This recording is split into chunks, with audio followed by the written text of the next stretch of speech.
जरा सोचिए, अगर आज रात बिजली चली जाए और पूरी दुनिया एकदम अंधेरे में डूब जाए तो क्या होगा। शायद हम कुछ घंटे तो मोबाइल की फ्लैश लाइट से काम चला लेंगे, लेकिन ये अंधेरा कभी खत्म ही न हो तो। यही तो था इंसान की सबसे बड़ी चुनौती, अंधेरे को मिटाने की। और इसी चुनौती ने जन्म दिया एक ऐसे आविष्कार को जिसने दुनिया को हमेशा के लिए बदल दिया। ये कमाल की चीज थी, बल्ब। ये कहानी शुरू होती है उस दौर से जब इंसान आग की खोज कर चुका था। रात के अंधेरे में जलती हुई लकड़ियों की लौ ही उसकी रोशनी थी।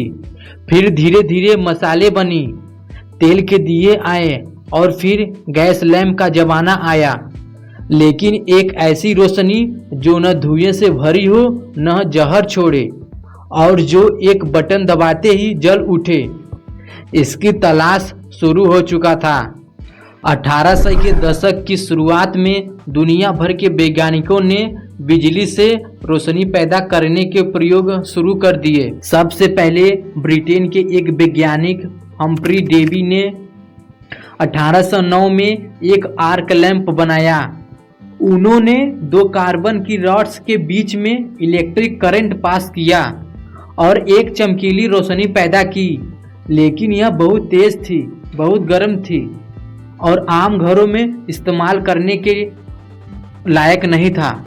1841 में ब्रिटेन के ही वैज्ञानिक फ्रेडरिक डी मोलिस ने पहला वैक्यूम बल्ब पेटेंट करवाया।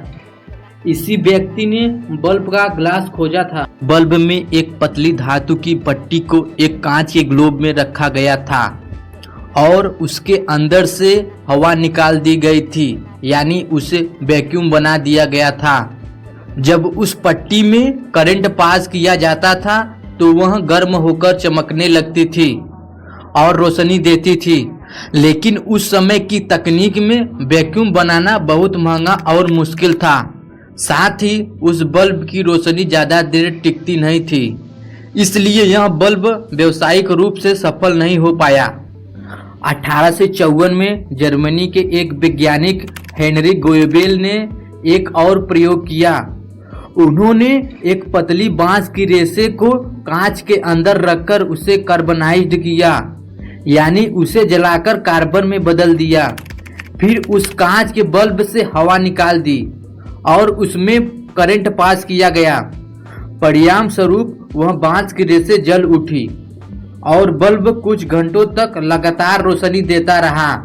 यह बल्ब अपने समय के अन्य प्रयोगों से बेहतर था, लेकिन उस समय बिजली की सप्लाई का सिस्टम नहीं था और न ही बड़े पैमाने पर उत्पादन की कोई व्यवस्था थी।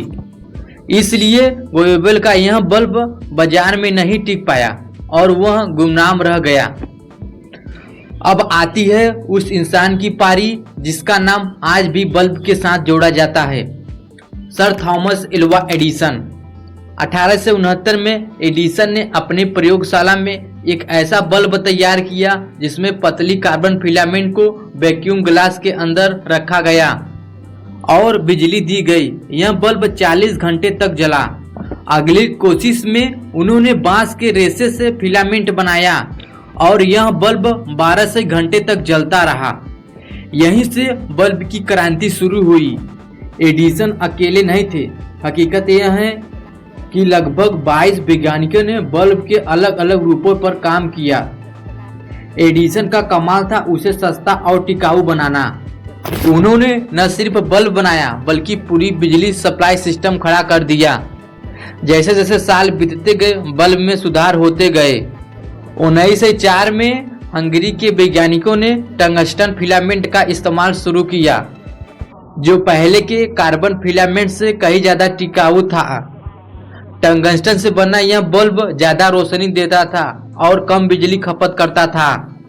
1920 के दशक में यह तकनीक अमेरिका, यूरोप और भारत तक पहुंच गई। 1940 के दशक में फ्लोरोसेंट लैंप आए। ये बल्ब सीधे फिलामेंट नहीं जलाते थे बल्कि गैस के जरिए अल्ट्रावायलेट रेज पैदा करते थे, जो फ्लोरोसेंट कोटिंग से टकराकर सफ़ेद में बदलती थी। फ्लोरोसेंट ट्यूब्स लंबी चलती थी और बिजली की खपत कम करती थी। फिर आया CFL यानी कॉम्पैक्ट फ्लोरोसेंट लैंप। छोटे आकार में यह ट्यूबलाइट जैसी रोशनी देने वाला था। यह बल्ब 1980 और 90 के दशक में खूब लोकप्रिय हुआ, लेकिन यह सब एक बड़ी क्रांति की तैयारी थी, LED बल्ब की, यानी light emitting diode. LED technology 1960 के दशक में शुरू हुई थी बल्ब, लेकिन उस समय इसके बल्ब महंगे और कम रोशनी वाले थे।